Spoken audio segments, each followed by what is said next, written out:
being kind of new around here, I'm still finding my way as far as directions go. About a week, 10 days ago, I was on a 9W coming back on a dark and stormy night. You know, we've had a lot of those lately, haven't we? And as I was driving along, I was looking to make this turn on 9W, and with the oncoming traffic and some people really driving, tailgating behind me, I ended up sweeping a little bit, and I missed the turn a little bit, and I ended up getting hung on a curb, and so needed a little help. So, called 911, and one of the Greene County deputies came by, and he came by with a flashlight, and everything looked fine. So we were just waiting for a truck to come by to kind of help, just like winch me off the curb, and that was fine. Hey, did all right. But all the same, while waiting for the truck to come, I was kind of having a conversation with the deputy.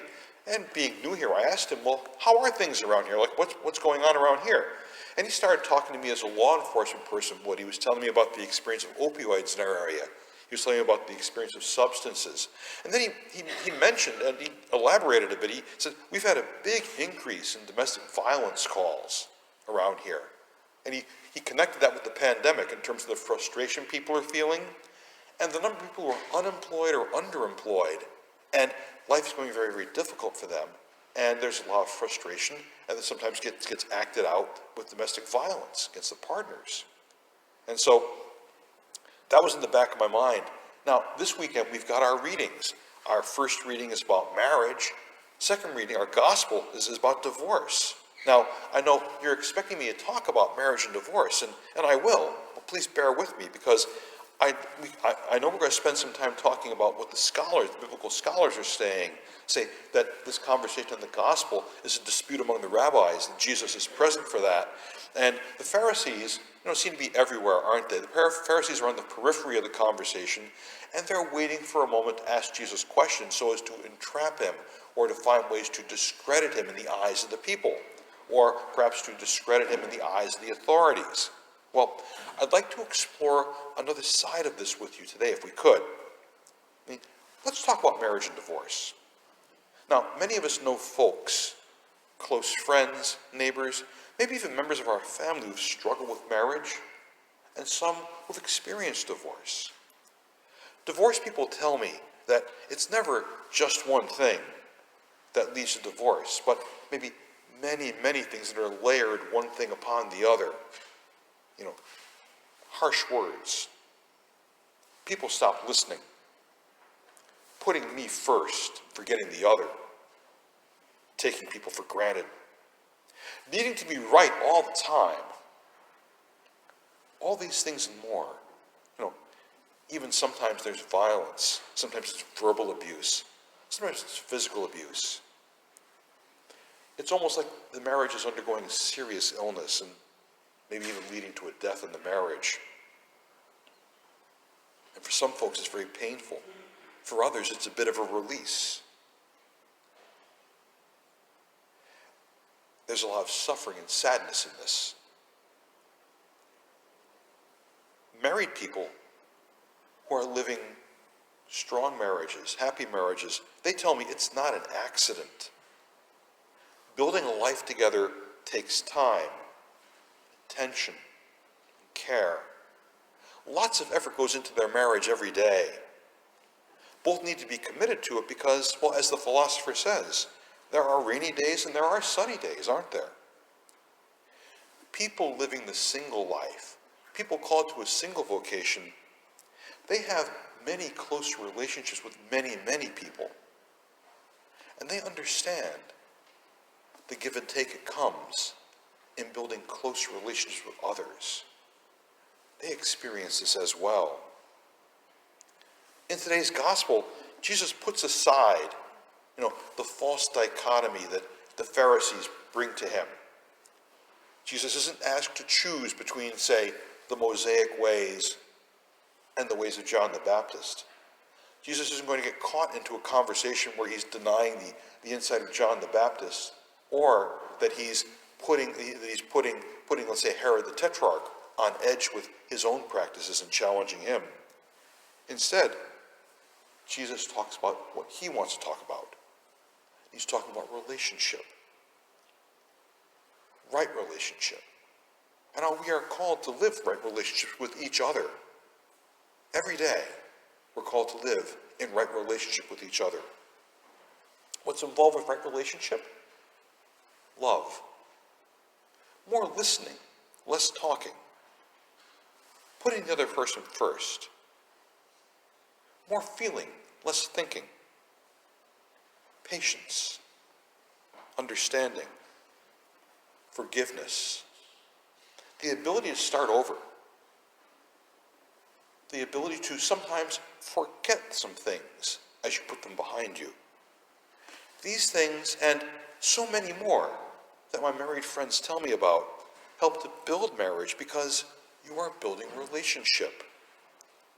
Right relationship. This experience talking about right relationship and looking at Jesus talking about a way to talk about marriage and divorce differently. It's not just a lesson about marriage. Think about the opportunity for right relationship with God. How we are called as God's people, baptized people, to be attentive to what God has to offer. Can we listen? Can we make room in our hearts? And then take this and live lives that speak of forgiveness, understanding, patience, bringing hope to the world, feeding the hungry, healing the woundedness in our lives and the woundedness in others. These are things that point us in the direction of living a right relationship with God, the God who loves us with words beyond all telling, and the God who fills us and blesses us with so many gifts. Can we take those gifts and become the people God has blessed and loved us into being? And then while we're at this, in right relationship with God, let's think about right relationship with others. Think about that relationship with your spouse. Think of that relationship with your parents or with your children. The family settings where we know each other so well that sometimes the greatest frictions are found because of our closeness. How about the experience of work? For all the folks who are unemployed and underemployed, sometimes right relationship at work is not just about the skill in keeping a job. Maybe it's about the skill in doing a job better, that you can use your gifts and exercise your God-given gifts. Or how about at school? Young people understanding lessons, and young people understanding what it means to get to know and interact with other people. It's not just about the books. How about right relationship in the community? The folks upstairs, across the backyard fence, at the gas station or the market. People with whom we live and move and share being with in God's eyes. I mean, imagine if we take all these things, family, school, work, neighbors, the world. Imagine if we could extend living right relationships beyond our relationship with God and the people with whom we live most closely. This invitation to be God's people in the world. I mean, let me talk about two very practical examples. Look at the experience of the pandemic for the last, say, 18 months or so. Do you think the pandemic could have been lived out differently if people lived in right relationship with each other?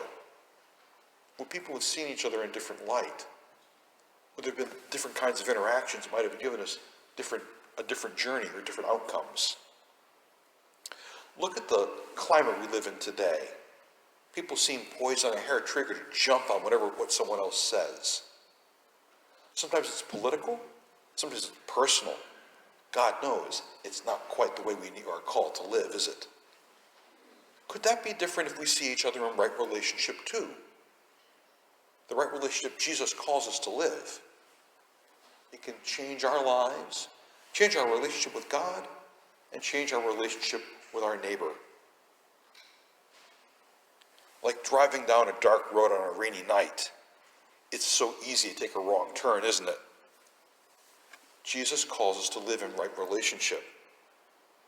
He shows us the direction. He points out the way. It does take work. It takes commitment. But he will give us the direction. Jesus will put us on the right path.